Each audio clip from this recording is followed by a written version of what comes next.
Well, welcome. Come on in. Hello. Hi, come on in.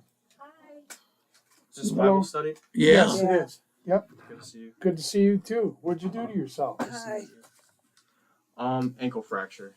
Ah, Yeah, from running. yep. Well, welcome Can to happen. our study. Get ready, grow up, and get healthy.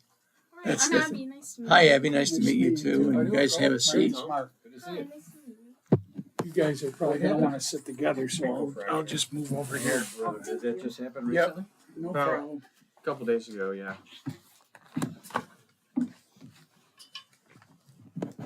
Glad you guys could make it out, even though you're hobbled. Yeah. Last week we talked a little bit about fasting. We kind of introduced the idea of fasting and think, what is the benefit of that? What is the purpose of that? Is there anything good that can come from fasting? And certainly the scriptures talk about it. And fasting has a tremendously positive effect on us physically as well. And in getting healthy, I want you to open up your mind and open up your heart to the idea and the concept of fasting. And I was going to share this little thing from a fellow named Azadi, and he's going to take just a few minutes to explain what happens in 100 hours of not eating. What would happen to your body? What would happen to you? And these are things that he shared, not just from his own experience, but from studies that have been done, peer-reviewed papers that have been submitted on fasting studies and that have been done about fasting. And he's going to share briefly some of the things that happen to us physically. And then we're going to look at it a little bit, talk a little bit about that later on, and go on and take a look at what some of the scriptures say about fasting. Okay? 100 hours without food. Look, this is going to shock you, but I'm going to give you a timeline of what happens inside of your body when you go without food for 100 hours. Between the 0 to 14-hour mark of this we call fast, you're going to lower insulin and you're going to complete digestion. That's beneficial because lowering insulin helps you burn fat, and obviously it helps with your digestive system. Around the 16 to 17-hour mark of this fast, you start to ramp up a process called autophagy, where your cells start to repair and clean themselves. Once you hit that 24-hour mark, you start to reboot intestinal stem cells. So if you suffer with gas, bloating, indigestion, GERD, acid reflux, you start to see huge improvements around the 24-hour mark. 36 hours into this fast is when you enter this fat burning part of the fast, where you really start using fat cells for energy. Your body starts producing more ketones. You feel incredible. Now, as we continue, 48 hours in, you actually reset dopamine receptor sites in your brain. They're called D2 receptor sites. And so many people. Do you guys know what dopamine is? Okay. All right. It's a happy drug that your body sends to your brain. Yes. But often those signals get messed up because of our bad eating habits and things that, but he says that when you go into a fast, Dopamine resistance, like they have insulin resistance. And when you're dopamine resistant, you might have mood issues, depression, things don't bring you joy. So resetting those receptor sites are incredible, and you get that around the 48-hour mark. As we move on, 72 hours in, your immune system completely reboots itself. And that's really important because so many people have autoimmune disease, they get sick often. What if you could reboot your immune system in 72 hours? Well, you could do that. Once you get towards the 100th hour, which is 4 days and 4 hours total, you have a stem cell surge where your body starts producing these stem cells to use for healing. It could be for your liver, for your brain. Stem cells are the key to anti-aging. You get a surge of them towards the 100-hour mark. Have you ever done this before? Let me know in the comment section down below. What happens if you go... So wanted to share that with you guys. Was there anything that he talked about that struck a chord? Let me ask you this question. Has anybody here ever fasted? I've You- fasted for a meal or for a day, but I've never fasted for 4 hours or 4 days. Okay. All right. I fast only when I get sick and nothing can stay down. Well, that's not an unusual thing. Animals, when they're sick, they don't eat Yeah. because something kicks in. God created us this way. There's, as he talked about, those different functions that go on in your body. It triggers those things when you're not eating, when you're not putting food in your body. your body starts going through a process. The first thing it does, it starts sending signals. It'll help you complete your digestion. It'll help you to bring insulin under control.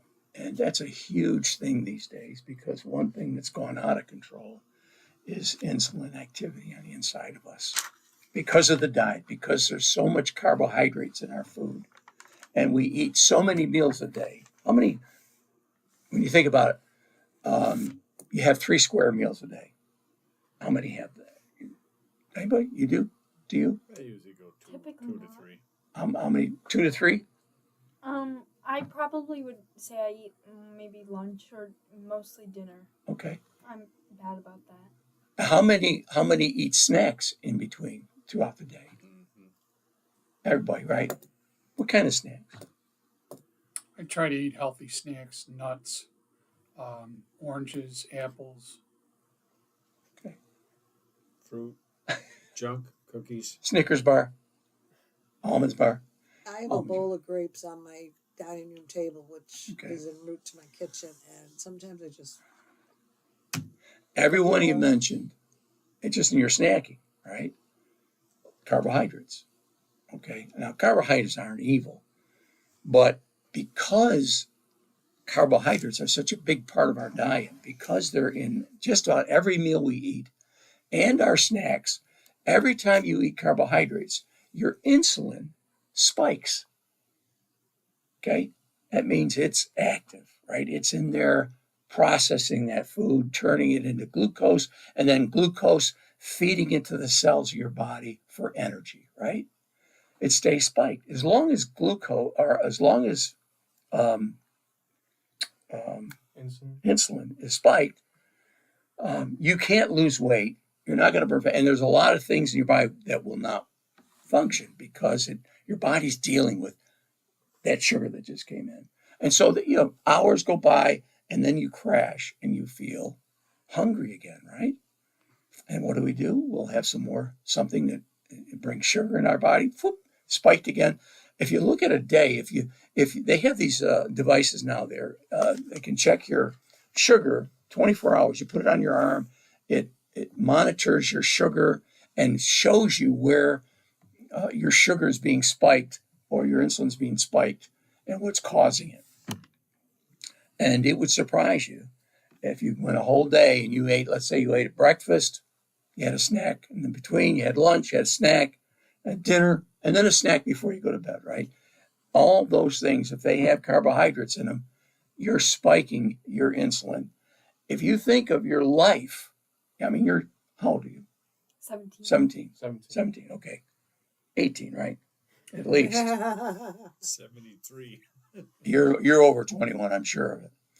Anyways, if you look at a whole lifetime of a diet like that, even if you're eating healthy foods, if there's carbohydrates in it, and then you mix in other things throughout the day, your insulin is being spiked all the time. What does that mean? What does that do? After a while, all the insulin's turning all this stuff into glucose on the inside of you, and it's trying to store it in places in your body. Your body the cells in your body begin to reject what insulin's trying to do. What does that mean? Now you're having what's called insulin resistance. That's not a good thing, okay?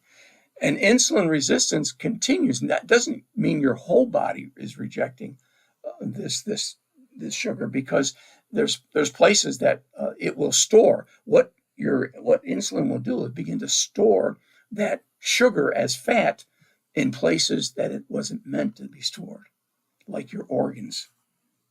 You ever heard of fatty liver? Fatty liver is what alcoholics used to suffer from. It's the next thing to sclerosis of the liver, okay? And so fatty liver is not a good thing. Fat begins to store around your liver. It also stores around all your organs, your heart, your pancreas, all those things. It's called visceral fat. Visceral fat is a toxic fat. And it stores around your organs and begins to fill your arteries. And we all think that, fatty foods do that. No, fatty foods don't do that. sugar, glucose on the inside of you has nowhere else to go. It starts getting stored in these places. So, fasting, by not eating anything for a period of time, maybe to start out with, a 24-hour period, good place to start, or a 48-hour fast, or a 72-hour fast, or an extended fast. When you do that, you start kicking processes in your body that are helpful and healthy. You know, if you look back at our ancestors and how they used to eat, they would go out and hunt, right? And if they had a good hunt, guess what they ate? They didn't have pizza. They didn't have ice cream. They had meat, right? And that meat, oftentimes, the fat around that meat was the prize of that meal. And that would sustain them for long periods of time. Or they were dependent on crop. Maybe their crops didn't come in. Maybe they didn't have a good hunt. And so they would go days without eating, based on whatever the circumstances were. You go days without eating, God wonderfully created us in such a way that your body would begin to do repairs, not only sustain you, but begin to do a work inside of you that would repair things and regenerate things and build things again in a healthy way and get rid of things that were not good inside of you. Because back then, you had things in water that you could be unhealthy. You didn't have the toxins like we have today in our oxygen, our air, and all around us. We're dealing with toxins all the time. But if you're a healthy person, and if you begin to learn the blessing that fasting can be, you can start managing, not only managing, but turning the tide of that around. And you can start experiencing health just by not eating. I'm sharing about fasting because it not only does something physically for us, it certainly has a spiritual impact. One fellow said it this way: fasting gets rid of you. Okay? I heard a minister say this. Fasting gets rid of you, inwardly and outwardly. It'll adjust your physical body, the outward part of us, but it also has an impact on us spiritually as well, inwardly. Okay? And we talked a little bit about that last week. We looked at Isaiah, but I wanted to show something else to you that I would believe would be helpful for us to understand. Fasting is a way to self-humble. It's a way to humble yourself. I'm going to give you a couple scriptures to look at. Okay? Psalms 35:13.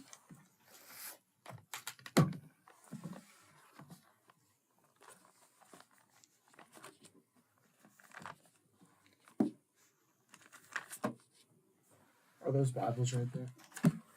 You know what? There's Bibles right behind you on the wall there. I'll get Want to them. grab a couple? I'll get them. Oh, Yeah. thank you. Thank you. Yeah, if you ever decide to come again, remember your Bible. She might need one. She has a little kid Bible. Oh, okay. You don't even, okay.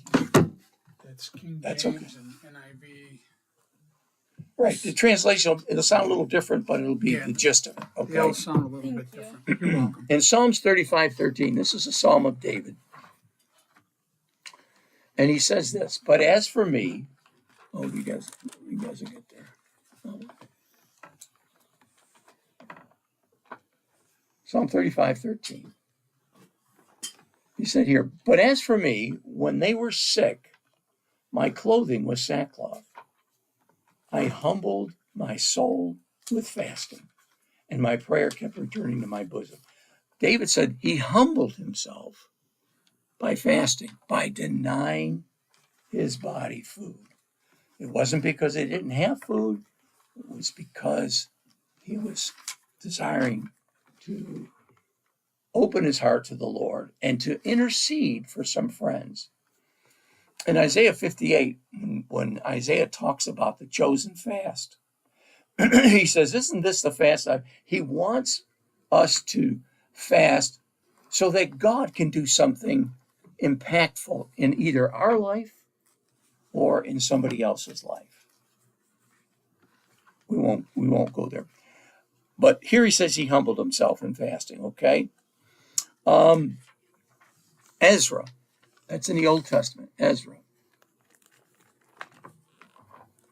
Thinking, oh my God, what did I get myself into coming to a Bible study?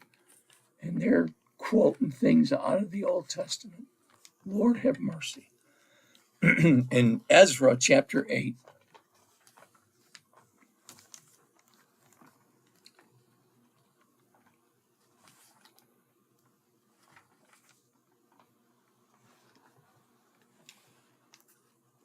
are you there?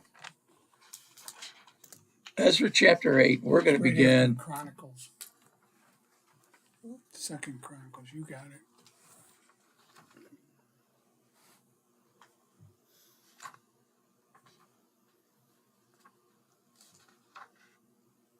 Ezra chapter 8, and I'm going to read out of starting in verse 21. Okay, it says here, then I called for a fast there at the river Ahava, and he says here that we might humble ourselves before our God to seek him, from him a direct journey for us, our little ones, and all our possessions. So he said we're going to humble ourselves before the Lord. How is he choosing to do that? Through fasting. Fasting is just denying yourself something. In this case, food. You may have heard some people say, "I'm going to go on a fast. I'm not going to go on YouTube for a month or whatever." You know, you can deny yourself a certain thing. That's fasting. Okay. Here, when we talk about in the scriptures and what we talked about earlier, is denying yourself food. And some people would think is that a healthy thing to do? As I shared with you earlier, tremendously healthy for people to fast. It has a huge impact on your health. It brings us back to our healthy self that God created us to be. And our body begins to function the way it was meant to function. Okay? Digestion gets corrected. A lot of these, because insulin relaxes, now your body is starting to work and function better. You start releasing ketones. Your body starts creating ketones. That happens in your liver. And those ketones are an energy source for your body. Now that it's not getting sugar or glucose, okay, it's got to feed on something. And it's wonderful how your body, if you don't eat for a while, it kind of goes into survival mode. God made us that way. It doesn't know that you're not eating on purpose. It doesn't know you got food in the fridge that you're just not eating. All it knows is, hey, we're not getting anything. And the first thing it burns up are your sugar reserves. You have in your body, God created us this way, a reserve of glucose. You burn through that in a few hours, right? And that's gone. And now it's searching for other things to burn. And since nothing's coming in, guess what your body will start doing? Fat. Starts burning your fat. Once the sugar's gone, right? Once the sugar's gone, and that happens quickly. It goes through it in a few hours. It starts burning fat. And you think, you probably say to yourself, I don't know if I can afford to lose my fat, right? Because you don't have a lot of fat, right? But there's fat, as I mentioned earlier, because of the diet that we have, because there's so much sugar in our diet. And we also have, according to the standard American diet, the SAD diet, right? Which has a lot of manufactured foods, a lot of foods that are made in factories, cakes, breads, pastas, all this stuff, processed foods. And when they process those foods, they put a lot of ingredients in there to extend the shelf life. And of course, there's chemicals, you can't hardly read them, right? They're in the foods. And so you're eating this stuff, it gets into your body, it does damage to your body because it's not real food. What they do to make that stuff last so long is they take everything out that can perish, which is the nutrients and the vitamins and the things that are healthy for you, right? Pulls that out because that stuff will spoil. And then they replace it with artificial vitamins, nutrients, what have you. Flavor, and all kinds of stuff that are damaging to our body. So here you're getting all this bad sugar, processed oils, oils that were never meant to be eaten. cottonseed oil and all these and corn oils and all this stuff. It was so heavily processed in factories to make it something that could last a long time and gives you an extremely high amount of omega-6s. Omega-6 isn't a terrible thing for you, but if you have too much of that and not enough omega-3, that's another fatty acid, then you're going to have problems. And so our diet in America consists of a lot of these types of foods. And if you had a diet that was more like a proper human diet, where you had a lot of, you still had carbs, but they were reduced, not as many carbs, and vegetables that didn't have many carbs, or you had a lot of meat, proteins and meat fats. If you had a diet that consisted of those kinds of things, you would have a different outcome in your health, But a lot of people are unhealthy today. They're finding children coming down with fatty liver disease. That means they're on the way to prediabetes. Children. That's never been heard of. It's now becoming commonplace. You see more children in school that are obese, and they're already on a pathway to bad health because of their diet. Now we're hearing things in the government saying, you know what? I don't know if we can really criticize all that stuff. They recently came out with a paper that said that a bowl of Fruit Loops is healthier for you than an egg and a piece of bacon. Can you imagine that?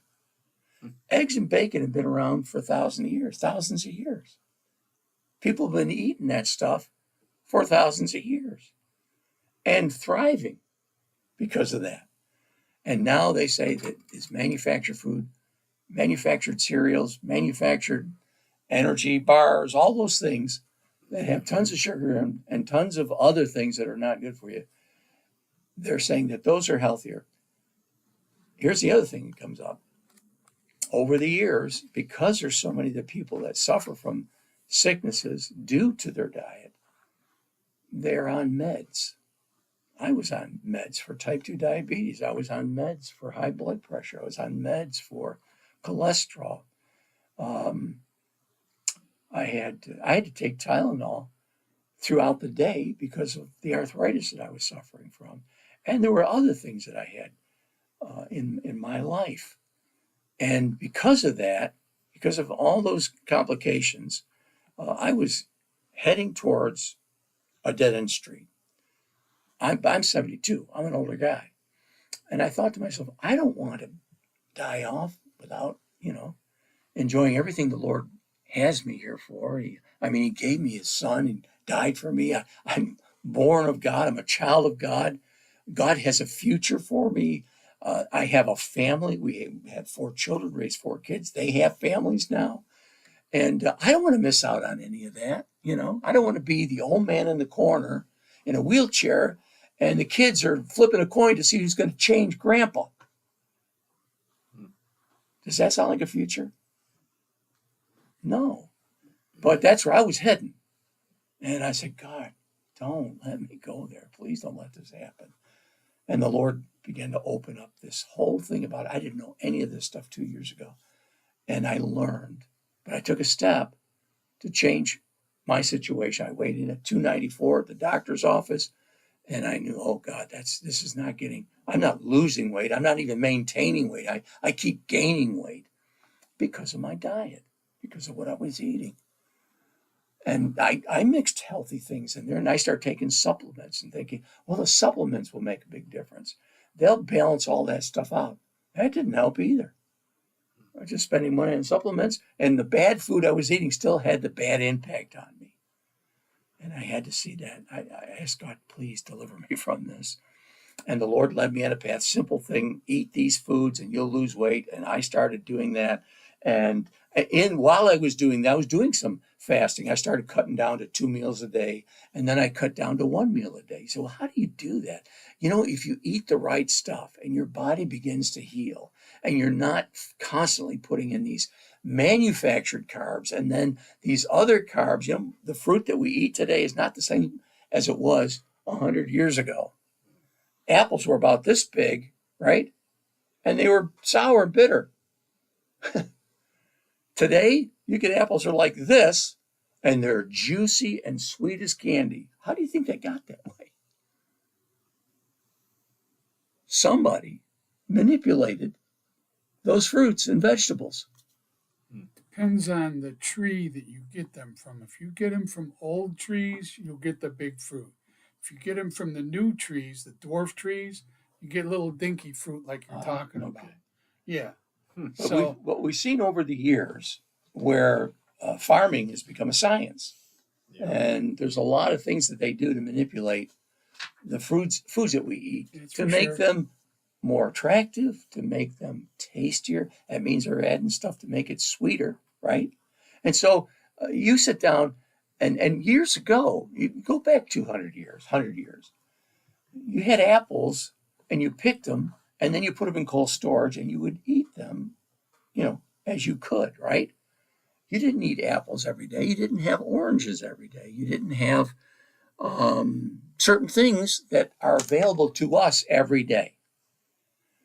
If you add those fruits, those very high sweet fructose fruits, and your body doesn't know the difference between sugar from a fruit or sugar from a candy bar or from a Coca-Cola. It's still sugar, right? And your body has to deal with it. And the insulin is released. Insulin works constantly. So I'm saying a lot of that to say that God has given us a wonderful body, but he's only given us one. And you get one crack at it, right? And I spent my whole life eating a certain way and not realizing I was hurting myself, but finally discovered that, yeah, I am hurting myself. I think I need to do something to change that. So started eating different foods. I took certain things out of my diet, took all manufactured food out of my diet. Well, for a guy who loved pizza, loved subs, loved that kind of food, that was a big step. But there was enough things that I could eat that I thought, no, that maybe this will be enough. This will help. One of the things your body does when you feed your body the proper proteins and fats in a healthy way. I'm not talking about protein shakes. I'm not talking about, that kind of thing. I'm talking about the perfect combination of fat and protein. Eggs. You can't find a healthier food that has a perfect combination of proteins and fats. So you eat eggs, you eat beef, eat meat. Meat is loaded with protein and good fats and has all the nutrition that you need in your body that's required in your body for good health. So I started replacing the other foods that I was eating that were harmful to me with meats and eggs and cheeses and things like that. Good food like that. Cheeses too, huh? Cheese has protein in it and has fat in it. What cheese does, because it comes from milk or goats, what it does is it builds your body up. Okay, that's why milk and cheese and things like that are good to under control. You can't go nuts with it because you do. Your body loves that stuff, and you just eat it, and all of a sudden you start getting fat, and you're thinking, I didn't want to get fat. And kids, they drink milk. Milk is great for kids because it builds things up. And it's a healthy thing, but in moderation. I put it that way. I started eating different things. I took all those manufactured foods, those manufactured sugars, manufactured flours and grains, manufactured oils, all that stuff out of my diet. And I went to natural things, and more than just natural. Things that had low carb content. Okay, there's vegetables that are like that, like cauliflower or broccoli or lettuce, and things like that. There's several others I can mention too. Tomatoes, yeah. There's some carbs there, but not many. And there's things you can eat that would be of a low content for carbs, but then I added a lot more meats because of the protein and the health that it would give me, protein and fat. And what a difference I started seeing. I started losing weight. I started feeling better. Well, you pull all those bad foods out of your diet and your body starts changing. First of all, it starts appreciating the good food you're putting in, and it responds to that very well. And you start seeing changes. And then I started realizing, boy, if I eat meat, I can go 8, 10, 12 hours. I'm not even hungry, not hungry at all. And so I kept doing that. And then I cut out breakfast and I had lunch and dinner. My diet or my schedule made it possible for that. And then the schedule changed and I went to breakfast and lunch, right? And I realized that the more that I ate those two meals closer together, and then had a large area where I wasn't eating, fasting, okay? They call it intermittent fasting. The more I did that, I saw good results in my health. My health started improving even at a more accelerated rate. And so in 11 months, I went from 294 to 203 and a half. I lost weight. And the medication I was on, having to take for type 2 diabetes and for cholesterol and for high blood pressure, I don't take them anymore. I didn't have to take them. And I shared with my doctor about what I had done. They saw that I was losing weight. They said, "What are you doing?" And I told them what I'm doing. They didn't get real excited about that because most doctors, family practitioners that we go to are unfamiliar. They don't know the value and benefit of a healthy diet. Because when they went to med school, they didn't teach that a lot. They didn't talk about a healthy diet and what impact it has on you. They really taught you, this is a sickness, this is the script that you need to write for it. And this is what they learn.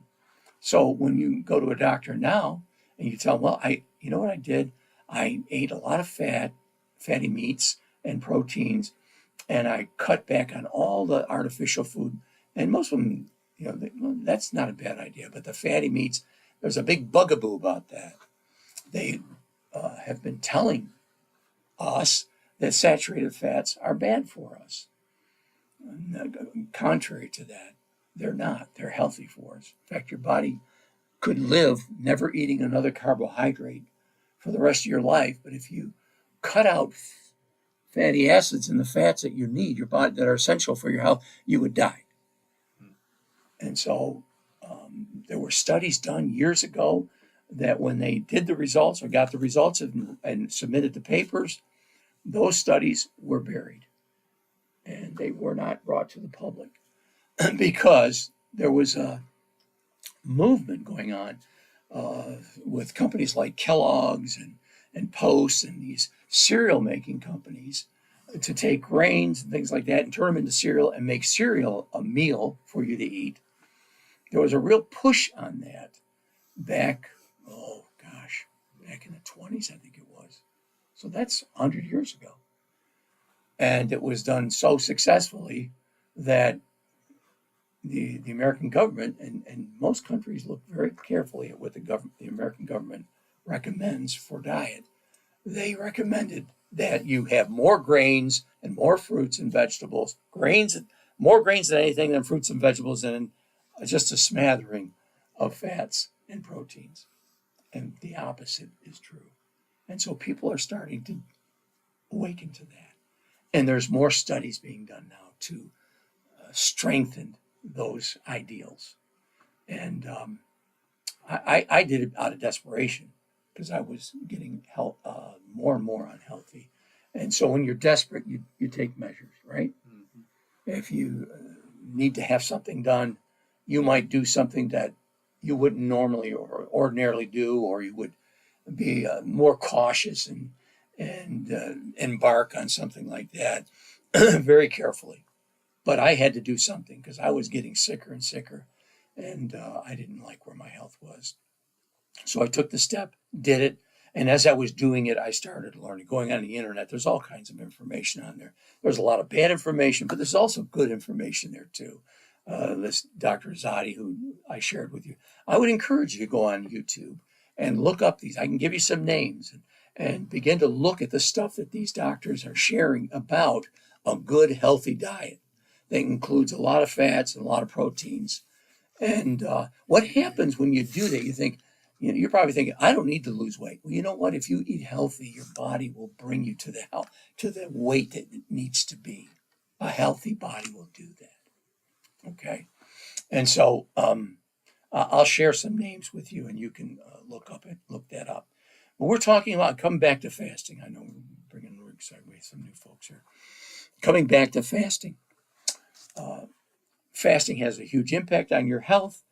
It kind of, one of the things he talked about, it triggers after about 12 or 14 hours, you trigger what's called a process in your body called autophagy. Remember we talked about that? Autophagy. That's something that your body begins to, cells in your body, healthy cells, begin to go around and consume unhealthy cells that are inside of you. Can you spell that? Yeah, A-U-T, autophagy, D-A-P-H. I think I wrote it down here. How did I spell that? Autophagy.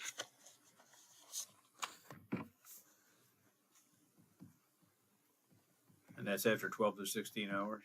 Yeah, A-U. A-U-T-O-P-H-A-G-Y.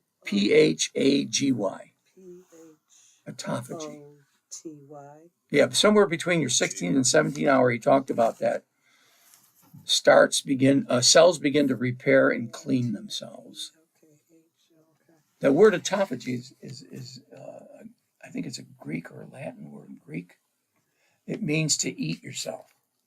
Okay, and that this process, it literally begins to eat your cells. Begin to eat cells in your body. Cells that are proteins that are in your body. They didn't get expelled through the ways that our bodies expel things. They're just there. And some of them are toxic and some of them are just, broken. And your body starts going around in autophagy and starts eating these things and using them for fuel. It's an amazing process that God put inside of our body. So you can fuel yourself through autophagy. That begins. And then again, there's other things that happen up to 24 hours. You reboot or you start your intestinal stem cells. Stem cells, there's people that pay thousands, tens of thousands of dollars for stem cell injections because they say it's the fountain of life. It begins to rejuvenate you and bring, it causes you to become healthier and healthier and give you length of life. Well, you don't have to spend all that money. You just need to fast a little bit.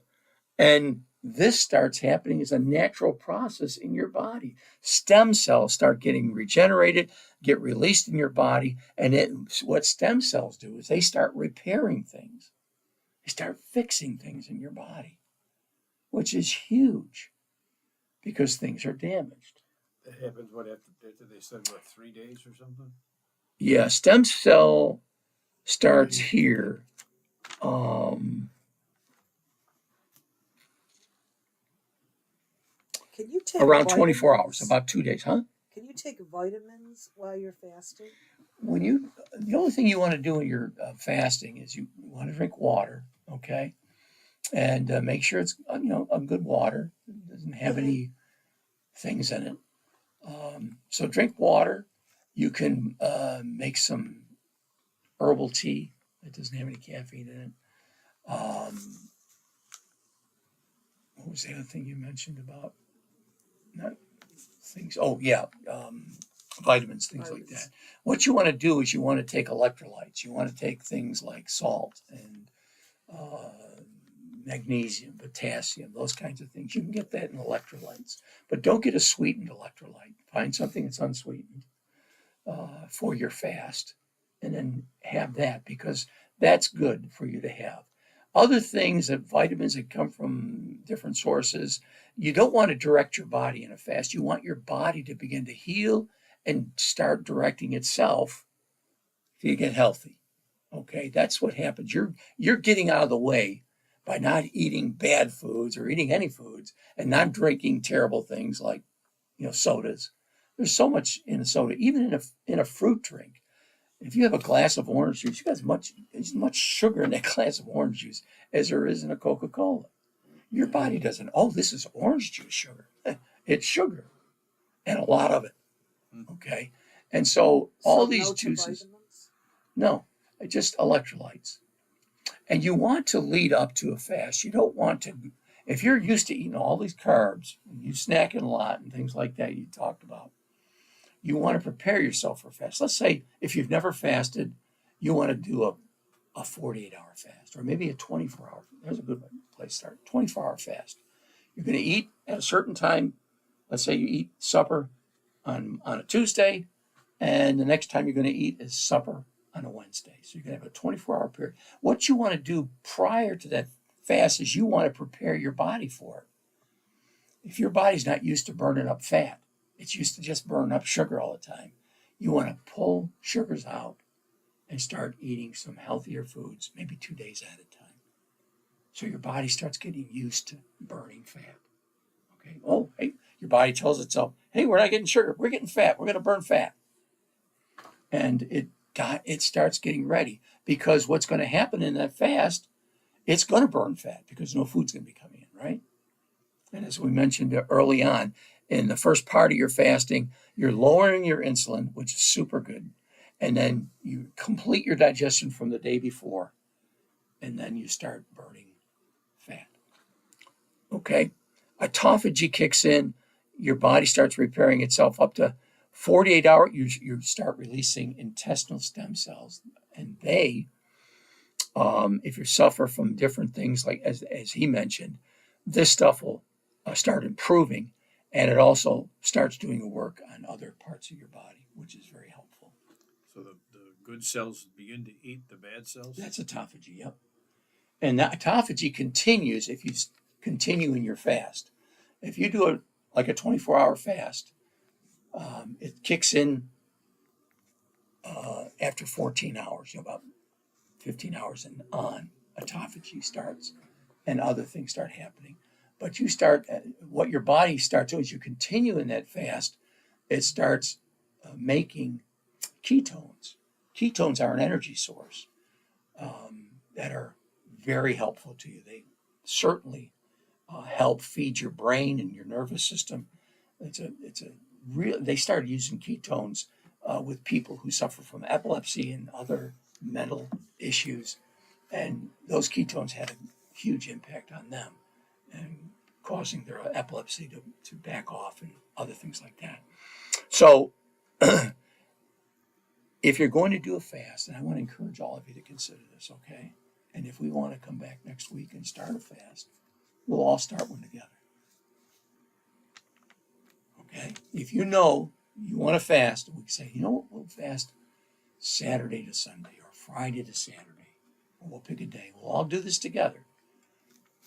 And take a couple of days. Now, I'm already fat adapted, but maybe you need to get fat adapted, okay? So you want to eat foods and just eat some hamburgers without the bread. Eat some hot dogs without the bun, right? Eat meat. Just, pork chop. Bacon. You like bacon? The trouble with bacon, there's so much fat in it. I mean, That's the whole idea. that fat's good for you, really? That fat is very good for you. It's saturated fat. Nitrates aren't though in the No, salt. nitrates, studies have shown that nitrates are necessary. And salt, your body will not live without salt. Oh, for sure. You have to have those But you things. get it in so many. There's things. been such a lie about these things. I'm telling you, what we do at our house, I've got a metal container by the stove, and when we cook bacon or cook anything and there's fat, we just dump it in there. And we use that when I make eggs. I'll take that fat, throw it in my Do refrigerators? no, because it's fat, and it won't spoil. It doesn't get rancid? No, it doesn't. Of course, we eat it a lot. It's not doesn't sit out there for months. It's we eat that stuff. But you're going to find out if you're really on the journey to health. I learned the hard way, and everybody told me I was crazy, but I got healthy, and I lost weight, and I'm healthier now than I ever have been in my whole life. Seriously, I grew up as a young boy, getting sick all the time. I remember breaking out with psoriasis from head to toe. I had juvenile rheumatoid arthritis. That's an autoimmune disease. Had it as a kid. Um, I had a lot of super bad allergies, really bad allergies. That's one thing that will clear up right away. When you start eating a healthy diet, a proper human diet, and you pull all that bad food out of your diet, you're going to see your allergies go away. They'll just go away. The sneezing, the itchy eyes, the rashes, all the things that you get from allergies, they'll go away with a healthy diet. So we're talking about getting fat adapted because we're going to do a fast, right? So start eating fats and proteins. And if you're going to eat carbs, make sure they're, vegetable carbs. Have a salad. And when you don't put regular dressing on a salad. All the stuff you buy in the store is made with manufactured oils, okay? Seed oils, corn oils, mazola, all those things. They're terrible for your health. Terrible. Poisonous. It's not even food. They made that stuff during World War II as a lubricant. And they had so much of it, they thought, why don't we use this for something? And they started using it for food. They processed it even more. They burned everything out of it, put a little flavoring in it, gave it a nice clear color, put it in a bottle, said, this is great. This is good for you. And we bought it. We did it. We ate it. And look where we are today. People are Use sick.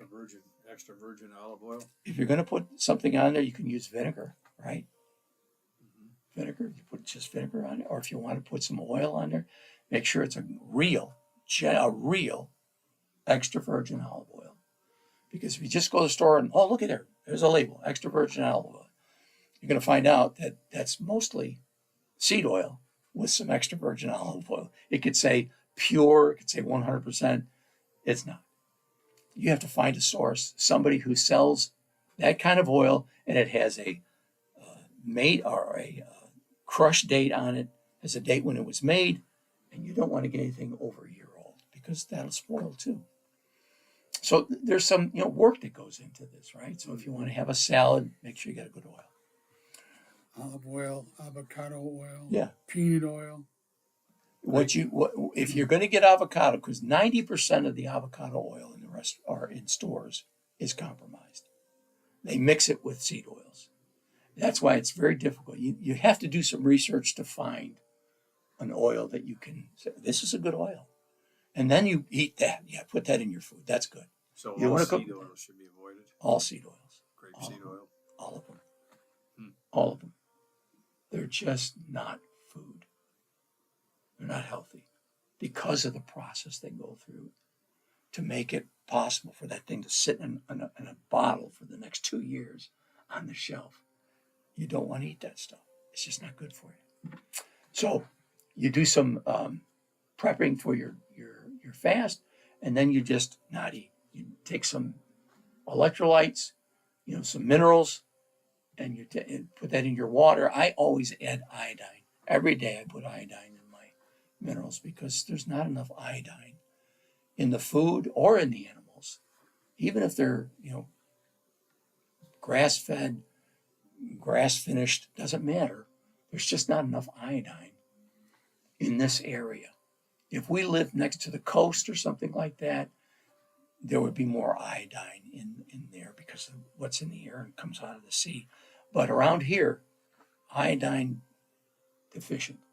So you can add iodine, I had about 6 drops of 5% solution of that. What's the name of it? I can't think of the name of it right offhand. But I'll put iodine in my mineral water every day. And because every cell in your body needs iodine. Every cell in your body has an iodine receptor, and it needs it. What does iodine do? It helps carry out toxins out of your body. Fluorides and bromides and all the stuff that we have that gets inside of us. Iodine and sodium together, they're like a taxi ride, and it gets that toxins that I just mentioned, and it ushers them out of your body. So iodine is really important. So yeah, minerals in your water, electrolytes. So you want to start out that way, and just continue. And if you feel like, oh my gosh, I'm getting hungry, and your body will start telling you you're hungry at times that you normally ate. Okay. If you ate a breakfast at 7 o'clock in the morning, guess what you're going to feel at 7 o'clock in the morning? Hungry, right? You're going to feel like, oh, your body saying, you got to eat something, you got to eat something. I would encourage you at that time, get that water, take a few slugs of it. The hormone ghrelin that's released that tells you you're hungry will only last a short time. It's like all other hormones. They show up, they're there to make their message, and then they go.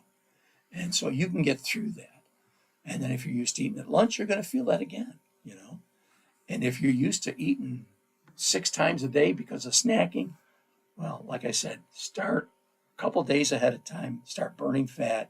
Your body will start adjusting to that so that for the 24 hours that you're not going to eat, you're going to enjoy that. It's going to be something you can get through. And then when you get to the break your fast, you want to just break it. You're not this is not a 24-hour fast, is not a hard, long fast to have to break out of. If you went like 3 days, then you want to have your body adjust because it hasn't been eating, hasn't been digesting food, it hasn't been processing stuff. You want to give it stuff that's easier for it to digest. I would encourage you to eat eggs. Eggs, your body can handle that pretty well. Take a teaspoon or tablespoon of olive oil. That's another good thing to put inside your body. If you like sauerkraut, anybody like sauerkraut? I love sauerkraut. Anybody ever eat kimchi? Kimchi? Ever had kimchi? It's aged sauerkraut. You're right. It's brutal, but it's super good for your stomach. And if you had a little sauerkraut, you can eat a little bit of that, and it helps your microbiome in your stomach, in your gut, so it can get ready to start Not the digesting canned food. sauerkraut, I presume. No, you don't want to get. So we got to go out and harvest the cabbage and make Well, sauerkraut out of that it? would be the ideal thing, but there are places you can get cabbage. I mean, sauerkraut that's not chemically brought to its place. Give it some consideration. Fasting, again, this is the physical influence or the physical mark that it leaves on you, and that's super healthy. But spiritually, we probably won't be able to get into that right now, but we can look at that next week. I can talk to you about that because that's really important. Fasting needs to be a part of our life. I'm going to share this scripture with you. It's in Matthew 9, Matthew chapter 9, the Gospel of Matthew.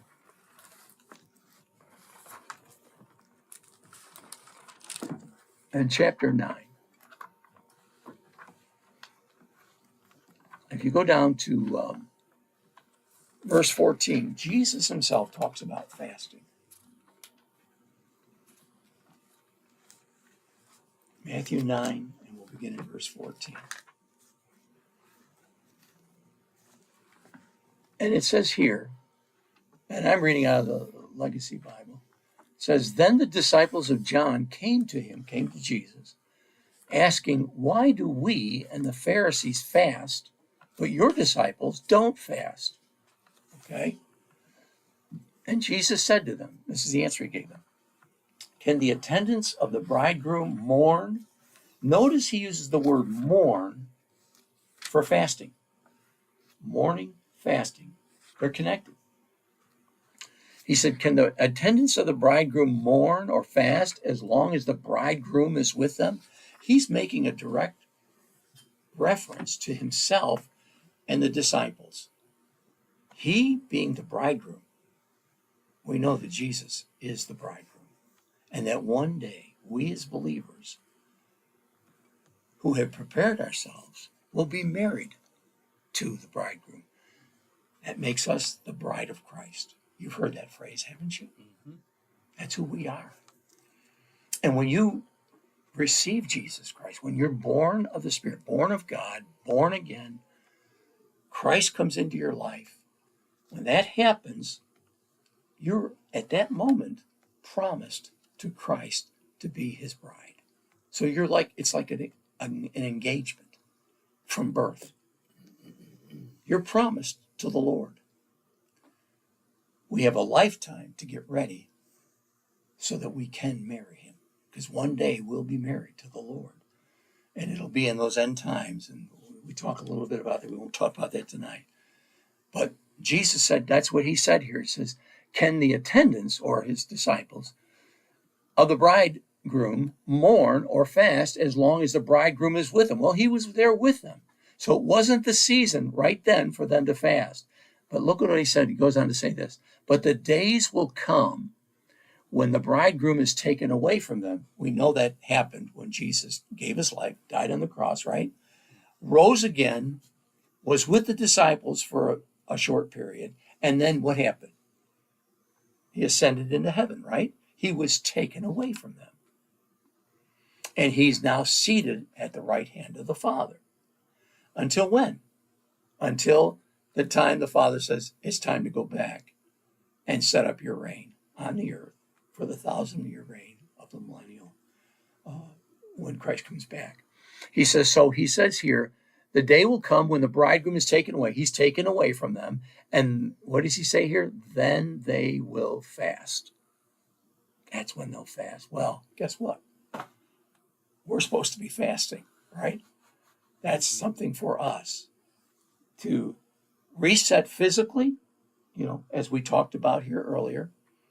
It has a physical impact. It has an outward impact on our bodies, a very positive impact on our bodies, but it also has a spiritual impact. It has an impact on us inwardly. And we're going to look at some scriptures next week where it bears that out. Maybe you can do something before you come. Read this. Read the book of Jonah. It's a short book. It's 4 chapters. You've heard of Jonah, right? Mm-hmm. Jonah and the whale. Jesus said, when he comes back, be as the days of Jonah.